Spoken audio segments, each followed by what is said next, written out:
Sebelum kita lanjut ke berita terlengkapnya, alangkah mulianya bagi kalian untuk tekan tombol like, dan yang belum subscribe, tolong subscribe channel ini. 4 alasan timnas Indonesia bakal hajar Libya di Turki. Nomor 1, penyebab utama Garuda bisa menggila.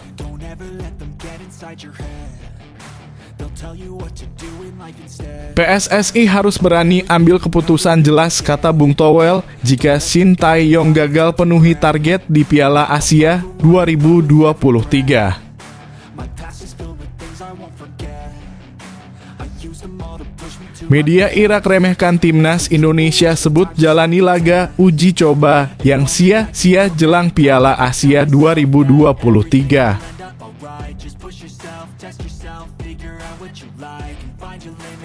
Pemanggilan Dendi Sulistiawan ke timnas Indonesia jadi sorotan. Sumarji, coret saja hidup saya jadi tidak tenang.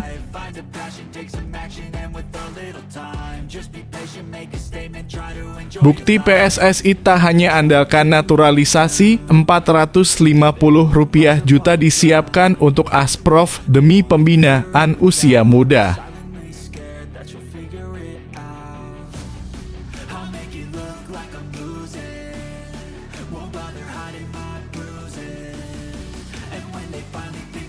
Empat alasan timnas Indonesia bakal hajar Libya di Turki. Nomor 1, penyebab utama Garuda bisa menggila. Rencananya pasukan Shin Tae-yong akan melawan Libya 2 kali, tepatnya pada 2 dan 5 Januari 2024. Berikut 4 alasan timnas Indonesia bakal hajar Libya di Turki. 1. Kembalinya Marcelino Ferdinand dan Ivar Jenner. Timnas Indonesia kehilangan gelandang kreatif ketika Ivar Jenner dan Marcelino Ferdinand absen karena cedera. Gara-gara tanpa kehadiran Marcelino dan Jenner di lini tengah skuad Garuda, tim tersebut pun diacak-acak Irak dan Filipina. Akan tetapi hal serupa tampaknya takkan terjadi saat melawan Libya. 2. Persiapan yang lebih matang.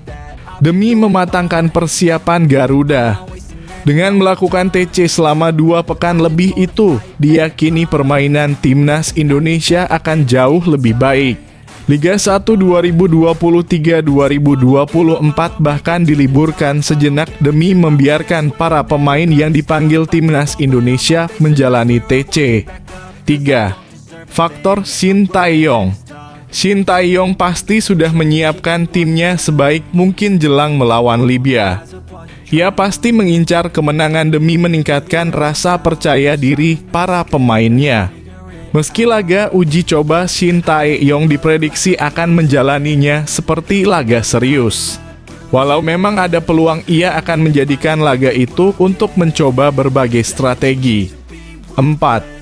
Hadirnya Justin Hubner.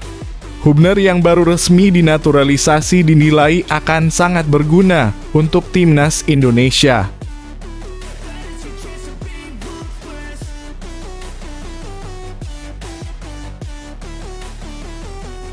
PSSI harus berani ambil keputusan jelas, kata Bung Towel, jika Shin Tae-yong gagal penuhi target di Piala Asia 2023.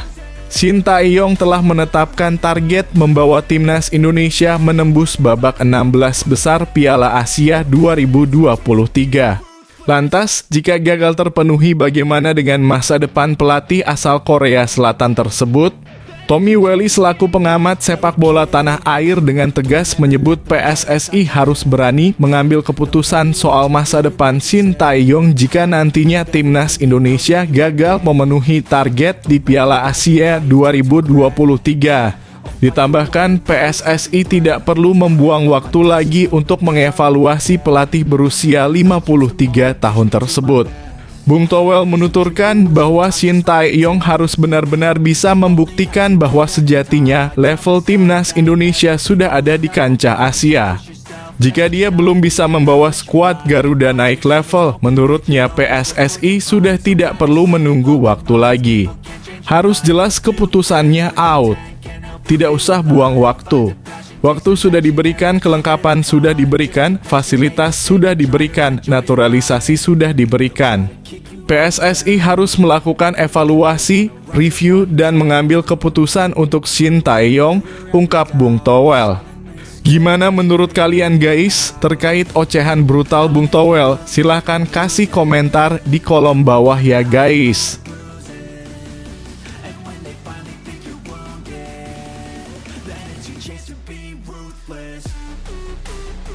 Media Irak remehkan timnas Indonesia sebut jalani laga uji coba yang sia-sia jelang Piala Asia 2023. Media asal Irak, Win-Win, meremehkan timnas Indonesia dengan menyebut menjalani laga uji coba yang sia-sia jelang Piala Asia 2023.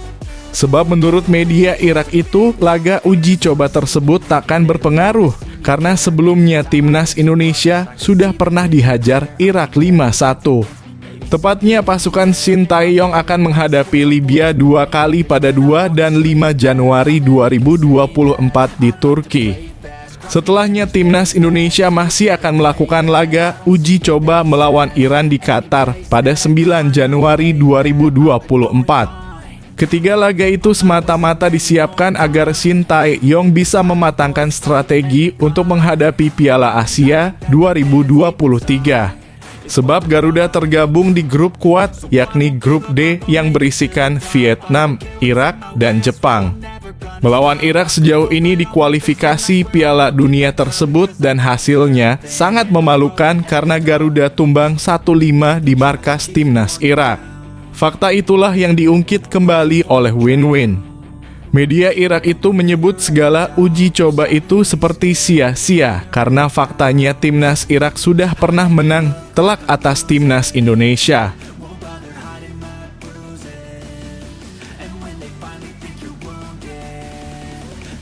Pemanggilan Dendi Sulistiawan ke timnas Indonesia jadi sorotan. Sumarji, coret saja hidup saya jadi tidak tenang. Pemanggilan penyerang Bayangkara Football Club ini cukup memicu perdebatan netizen.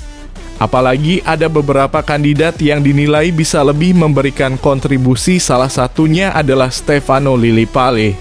Menariknya, Dendi jadi salah satu pemain yang sering mendapatkan panggilan Shin Tae-yong.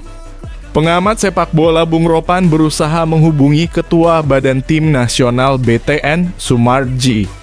Sumarji sendiri merupakan manajer Bayangkara Football Club yang merupakan klub dari Dendi. Tujuannya untuk membicarakan tentang Dendi yang terus dipanggil ke timnas Indonesia. Soal pemilihan pemain itu ranahnya Shin Tae-yong. Sehingga bukan saya dalam kurung Sumarji yang memaksakan untuk bisa memilih Dendi atau siapapun itu yang dikatakan kurang bagus.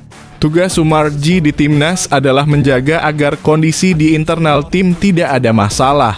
Bahkan, jika bisa memberikan intervensi, maka dia ingin Dendi dicoret agar tidak ada tuduhan lagi terkait pemain titipan. Kalau boleh saya minta Dendi dicoret daripada ribut, tidak apa-apa biar saya juga hidup tenang. Tapi semua itu Shin Tae-yong yang memanggil, ujar Sumarji.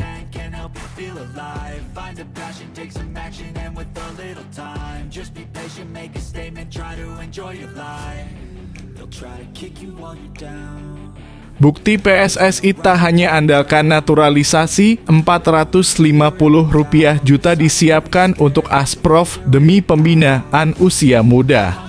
Sebanyak Rp450 juta telah disiapkan PSSI untuk setiap asosiasi provinsi Asprof. Menurut pemaparan anggota eksekutif Exco PSSI, Arya Sinulinga, uang tersebut disiapkan demi memasifkan pembinaan usia muda. PSSI serius mengembangkan bakat-bakat para pemain muda Indonesia yang berada di berbagai daerah. Arya pun mengatakan program tersebut membuktikan bahwa PSSI tidak hanya fokus menguatkan timnas Indonesia dengan cara naturalisasi pemain keturunan saja. PSSI lakukan pembenahan grassroots. Asprof kasih pembiayaan antara Rp300 sampai Rp450 juta untuk memutar kompetisi grassroots, kata Arya Sinulinga. Bung Toel menghilang jika ada hal seperti ini. Baginya kurang menjual ke netizen, mending menghujat saja biar banyak perhatian. Gimana menurut kalian guys? Silahkan kasih komentar di kolom bawah.